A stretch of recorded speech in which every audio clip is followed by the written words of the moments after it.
Bueno, buenos días a todos. Vamos a empezar hoy con la grabación de la siguiente tutoría, la número 2 de esta primera evaluación.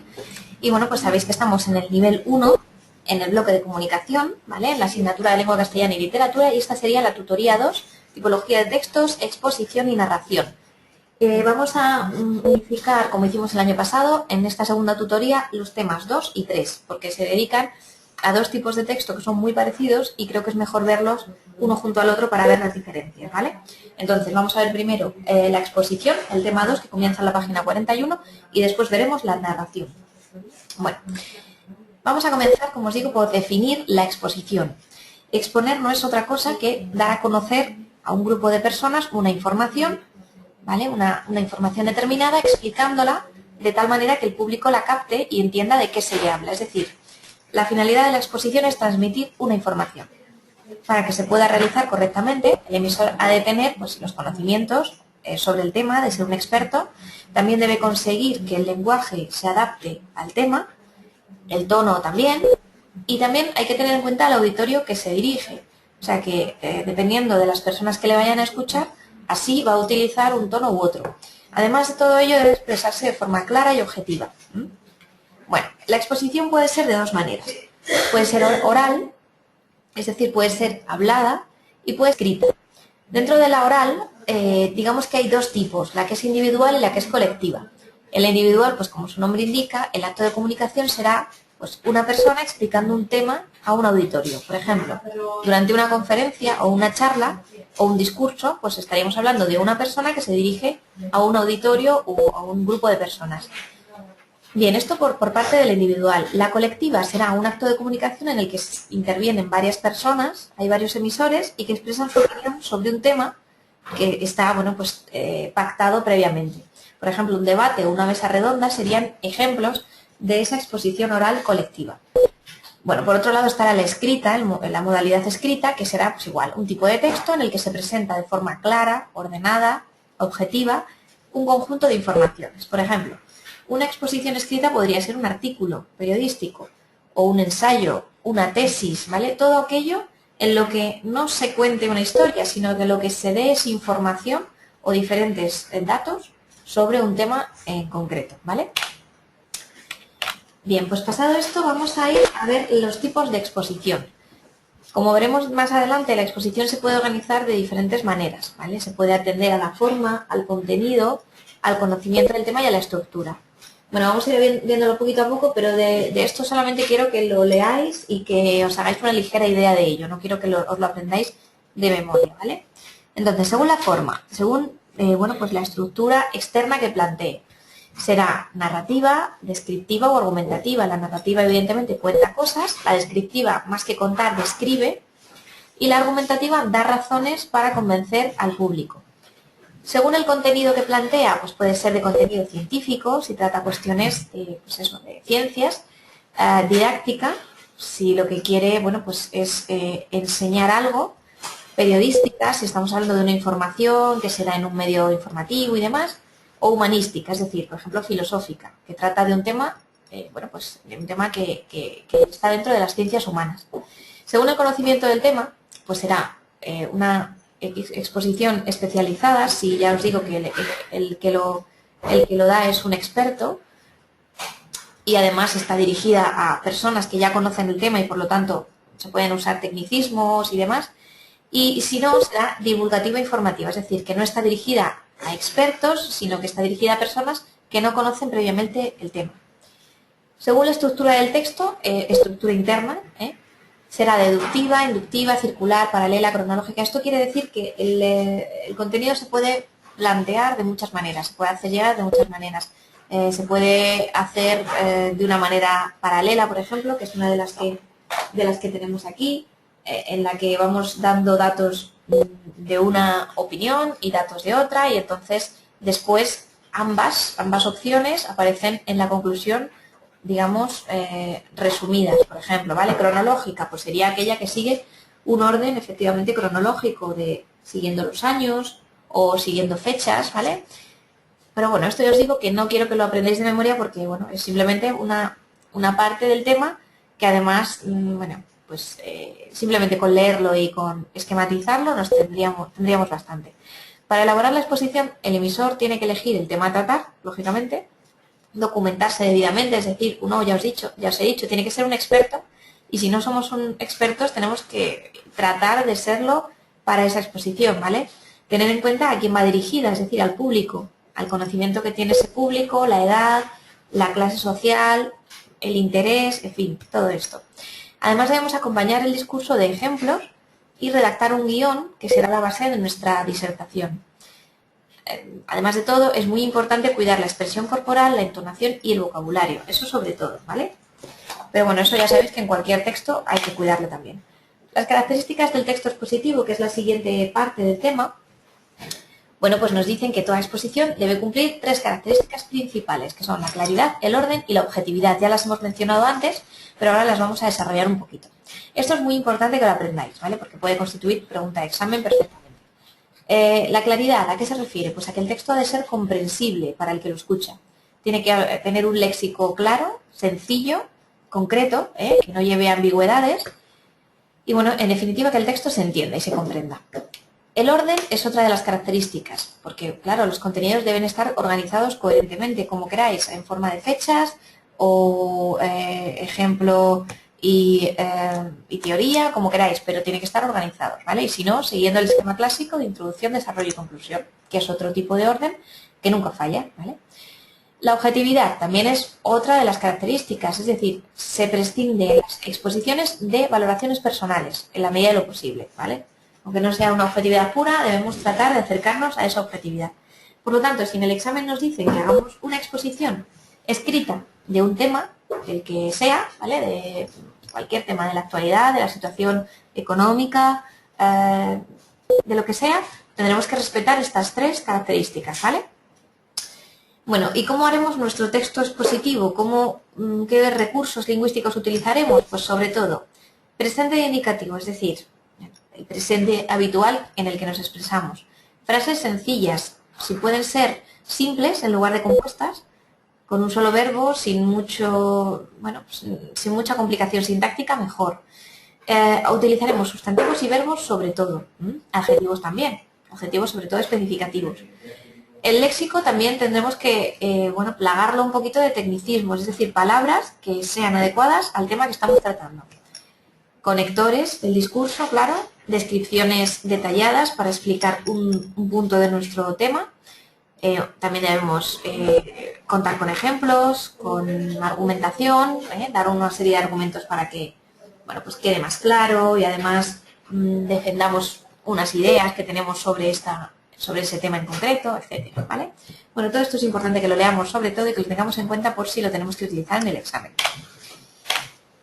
La estructura del texto expositivo. Bueno, la estructura del texto expositivo será, como os hemos dicho, la típica, la clásica de las 3 partes, introducción, desarrollo y conclusión. En la introducción se presentará el tema de una manera breve y concisa. En el desarrollo se expondrán las ideas y los contenidos más esenciales, será más extensa que la introducción, será de hecho la parte más extensa. Y luego la conclusión, que será ese resumen de las ideas más importantes, con un cierre, con una frase que cierra y será de extensión breve. Por lo tanto, lo que tiene la mayor carga en extensión es el desarrollo, como siempre, ¿vale? Pese a distinguir estas partes, os queremos aclarar que no siempre se presenta la información de igual manera, como hemos visto antes. A veces se hacen enumeraciones, comparaciones, esquemas causa-consecuencia, etcétera, ¿vale? Pero bueno, nosotros para asegurarnos utilizaremos esta, que es la clásica que se utiliza en los textos. Como veis en el tema, hemos, omitido en esta exposición ese ejemplo de exposición y la elaboración, los trucos para elaborarla, ¿vale? Esto estaría muy bien que lo leyerais y que lo tuvierais en cuenta, porque ya os digo, si os pedimos que elaboréis una pequeña exposición escrita en el examen, pues tendréis que hacerlo siguiendo estas partes, ¿vale? Bien, seguimos. Como ejemplo clásico y más representativo de los textos expositivos está el ensayo. El ensayo es una interpretación de un tema sin que sea necesario usar una documentación previa, sino que se afronta de una manera libre y, libre en cuanto a sistema y a rigor documentístico, ¿vale? O sea, Es como, bueno, hablar de algo sin estar súper especializado en ello, ¿vale? Para que nos entendamos. Entonces, cuando hablamos del ensayo dentro del tema de la exposición, es porque realmente apoya y se apoya en las formas, como os pongo aquí, argumentativas y expositivas sobre todo. Es una mezcla un poco de argumentación y exposición, ¿vale? Porque aquí sí que hay opinión personal y sí que la objetividad se pierde un poco. Entonces, es un ejemplo de exposición más argumentación, pero no es una exposición pura, ¿vale? El ensayo tiene como características utilizar el género periodístico de opinión, utilizar la primera persona, ser de extensión variable y presentar sobre todo un lenguaje culto de una forma cuidada y clara. La estructura es la misma que la de los textos expositivos, introducción, desarrollo y conclusión, y bueno, pues le podéis echar un vistazo a cómo, bueno, las estrategias que nos da aquí, los rasgos lingüísticos, en fin. Todo esto lo leemos, hacemos, por supuesto, los ejercicios de autoevaluación y con ello pasamos a la narración, ¿vale? Al siguiente tema, nuestro tema 3, que comienza en la página 63. Bueno, la narración, como os digo aquí, es el relato de unos hechos reales o imaginarios, es decir, puede ser verdad o no, que se desarrollan en un lugar o a lo largo de un tiempo determinado. Bueno, como os decía, narrar no es lo mismo que exponer. Exponer es simplemente dar una serie de datos, aportar una serie de conclusiones, dar a conocer una información. Pero narrar o contar es diferente, ¿no? O sea, podríamos empezar nuestro tema, como os ponemos aquí, con esa frase de érase una vez, porque así es como empiezan los cuentos, ¿no? Entonces, la narración es principalmente eso, contar una historia, la que sea real o sea ficticia, pero contarla. No es tanto exponer datos, sino contar algo que ha sucedido o que hemos imaginado, etc. Entonces, las narraciones pueden ser de tres tipos: literarias, no literarias y gráficas. Las literarias eran aquellas, bueno, pues que parten de la ficción, son las novelas, los cuentos, las leyendas, etc. Las narraciones no literarias son las que se basan en sucesos reales, como las crónicas, las noticias periodísticas, etc. Por su parte, las gráficas, pues claro, como su nombre indica, son aquellas que aportan imagen, el cómic, el tebeo, etc.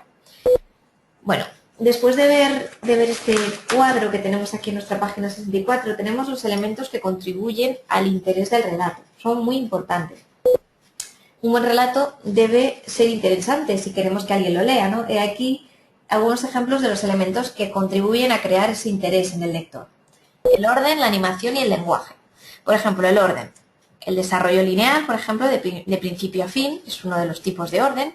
El de in medias res, ahí falta una A, en in medias. Y bueno, pues puede suponer eso, la ruptura del desarrollo lineal. Es como cuando nos cuentan o vemos una película y empieza cuando, bueno, pues en mitad de la acción. Empieza ya con la acción avanzada o cuando el personaje ya es adulto, luego vuelve atrás, ¿vale? Con esos flash forward, en fin. Bueno, sabéis que hay diferentes orden, ¿vale? Para contar las cosas. La animación, pues eso, la división en capítulos, por ejemplo, la descripción colorida de personajes, de ambientes y lugares, las voces de los personajes, si aparecen en estilo directo, en indirecto, etc. Y luego el lenguaje, pues hay muchos verbos de movimiento que dan acción al relato. Bueno, podemos, ya os digo, leer todo esto que tenemos a lo largo de nuestras páginas de la 64 a la 67 y bueno, pues vemos un poquito qué nos está contando y cómo podemos hacer nuestro relato más atractivo. Ahora vamos a ver los elementos y la estructura de la narración. Los elementos de la narración serán básicamente tres: el narrador, es decir, el que cuenta la historia; la acción, lo que se cuenta; y los personajes, que son los que participan y dan vida a esa historia. El narrador puede ser de varios tipos, esto no hace falta que lo aprendamos, pero bueno, es tan sencillo que simplemente con leerlo y hacer un esquema tenemos bastante. En primera persona, aquel que habla en su primera persona; aquel que habla en segunda persona; el que habla en tercera; y luego el narrador puede ser objetivo o subjetivo o hablar en estilo directo o indirecto. Bueno, estos son, ya os digo, pequeñas diferencias en cada una, pero vamos, que tengamos en cuenta la figura del narrador y cómo puede contarnos las cosas. La acción, bueno, pues el desarrollo de la acción puede ser lineal, o sea, que empiece desde que el personaje, por ejemplo, es pequeño, va madurando y muere, ¿vale? Por ejemplo, sería un desarrollo lineal. La anticipación o la prospección, o sea, moverse en lo que es la acción, moverse de atrás adelante, como pasa en muchas películas, ¿no? Que a veces cuesta no perder el hilo, porque ya os digo, no es un desarrollo lineal, sino que avanza cuando el personaje pues va avanzando en edad, luego retrocede a la infancia, luego vuelve adelante, o sea, esos movimientos de la acción. Y luego los personajes, pues pueden ser los protagonistas, también está el elenco de secundarios, además los hay planos, o sea, muy simples en cuanto a personalidad, redondos, en fin. Bueno, hay muchos tipos de personajes, muchos más de los que os enseñamos aquí, y simplemente, pues eso, lo leemos, comprobamos que todo esto nos suena, que, en fin, que lo podemos defender en un examen. Y vamos a pasar a ver la estructura de la narración. Una vez más, repetimos esa misma estructura de todos los textos. Inicio, desarrollo y conclusión. Ya sabéis, inicio, marco narrativo, el desarrollo, pues los acontecimientos iniciales, las acciones y reacciones, y luego la conclusión, el desenlace o solución de lo que se cuenta. Por último, vamos a ver en este tema, aparte de, bueno, que leáis un poquito esto de la elaboración de un relato, cómo podemos elaborarlo, digamos qué virtudes tiene la narración, que ya sabéis, claridad, concisión y verosimilitud. En fin, todo esto lo podemos leer, no nos viene nada mal que lo leamos, pero sobre todo nos interesa ir al tema de los géneros y subgéneros narrativos. Bueno, los géneros narrativos van a ser la épica, la novela y el cuento, los grandes, es decir, de los que después se desgranan el resto. Entonces tenemos que saber que la épica son narraciones heroicas, como el Cantar de Mío Cid. La novela será ese relato extenso en prosa, como cualquier novela que leemos. Y los cuentos son prosa también, de hechos ficticios, pero dirigido principalmente a los niños, o tradicionalmente se dirigen a los niños. Entonces, bueno, pues esas son las tres principales. Y luego los subgéneros, y un poco menos importantes, digamos, los microrelatos, cuento breve y relato breve, los cuentos largos, y la novela, que es la novela corta, que bueno, muchos autores no consideran a la novela como un género, o sea, como un subgénero, sino más bien como un caso especial de novela, pero bueno, lo vamos a meter aquí dentro de los subgéneros. Entonces este cuadrito nos lo aprendemos, porque también nos va a servir de mucha utilidad en el examen. Las principales obras narrativas constituyen, como os pongo aquí, la fábula, el relato, el cuento y el apólogo. La fábula, ya sabéis, esa pequeña narración en prosa o en verso, donde los personajes son casi siempre animales u objetos que presentan características humanas, por ejemplo, que hablan entre sí, y que además lo que incluyen es una enseñanza o una moraleja al final, ¿no? Y por lo tanto tienen un fin didáctico. El relato será esa forma narrativa en prosa, de hechos reales o ficticios, inferior a la novela. Se llama relato o cuento largo. El cuento, como decíamos, será esa narración breve de hechos imaginarios normalmente y, bueno, pues se diferencian del cuento popular, que conocemos desde pequeños, o el cuento literario, que es aquel que leemos o que nos han leído de los libros. El apólogo será una composición en prosa en la que intervienen animales personificados igual que en la fábula, pero suele ser más larga, esa es la diferencia, ¿vale? Bien, y luego tenemos la leyenda, que no la hemos incluido aquí, y la novela. La leyenda y la novela, pues también hemos hablado de ellas anteriormente y, bueno, pues son dos tipos de obras literarias que ya hemos comentado y que por eso no las hemos incluido. Bien, análisis de un texto narrativo, ese es el último punto. Lo ponemos aquí como, bueno, pues como pequeñas pinceladas de cara a que luego veamos ese comentario de texto o el comentario de texto más profundamente. El análisis de un texto narrativo debe incluir los datos del autor, las características generales de la obra, el movimiento literario en el que se encuadra, el género literario, la estructura del texto, tanto interna como externa, un resumen del contenido, de lo que trata, y también pues debe hablar de los personajes, del tipo de narrador, de la realidad que se presenta en el texto, en fin. Todo esto es lo que debemos incluir en nuestro análisis, ¿vale? En el caso de que tuviéramos que hacerlo. Bueno, pues nada, luego hacemos los ejercicios de autoevaluación y si los superamos podemos continuar con el estudio del tema 4, la descripción. Por hoy hemos finalizado nuestra tutoría y bueno, espero que hayáis entendido todo, que no haya quedado ninguna duda y que hayáis visto lo que es más importante y lo que, bueno, solo debemos leer por encima. Cualquier cosita que necesitéis, ya sabéis, me la consultáis y bueno, pues nada más. Un saludo a todos y nos vemos en la siguiente tutoría.